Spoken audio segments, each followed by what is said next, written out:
você tem uma foto de infância sua, que a sua mãe te mostra, seu pai te mostra, alguém te mostra uma foto da sua infância, e ele vai contar o que aconteceu naquela foto ali para você, e nesse momento você está construindo memórias que de verdade foram construídas, não foram lembradas.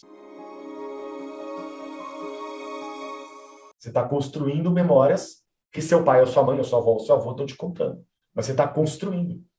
Né? Por exemplo, trauma. É muito difícil uma criança ter trauma. Super difícil uma criança se traumatizar com alguma coisa. Porque trauma presume que a criança dá significado para a coisa. Enquanto a criança não conseguir ter a competência de dar o significado, ela não consegue se traumatizar. Ela consegue ter dor, ela consegue sofrer, mas o trauma só existe quando existe significação. Então, imagina uma criança de 3, 4, 5 meses. Ela não tem nem palavra na cabeça dela. Ela não sabe o que são subjetivos, ela não sabe o que são verbos. Ela não existe dentro dela competência para dar significado para as coisas. Não tem como ela dar um significado para alguma coisa se ela não sabe o que são coisas. Ou que aquilo é ruim para ela ou não, Exatamente. Né? Então, vamos imaginar que uma criança de 6 meses passou por uma situação muito ruim. Sim, ela não tem como dar significado para aquilo. Então, não tem como traumatizar uma criança de 6 meses. Mas o que acontece? Ela virou adolescente, ela já está com 13, 14, 15 anos, e alguém fala, eu nunca te contei isso, mas com 6 meses, blá, blá, blá, blá, blá, aconteceu com você.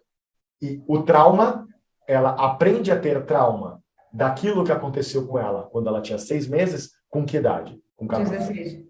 Então, o trauma nasce em que época da vida dela? No momento que ela tem a consciência do que aconteceu e dá significado. E ela cria o quê? Memória. Ela cria toda uma memória que ela não tinha. Ela cria todo um impacto emocional que não existiu na realidade dela.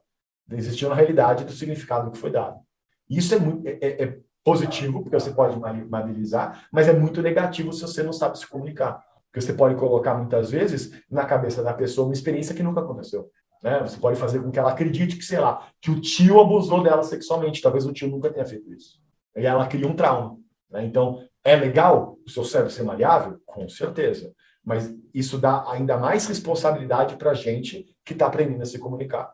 Porque a gente consegue, principalmente com as crianças, colocar histórias na cabeça delas ao ponto de construir toda uma memória, toda uma sequência de pensamento, toda uma emoção.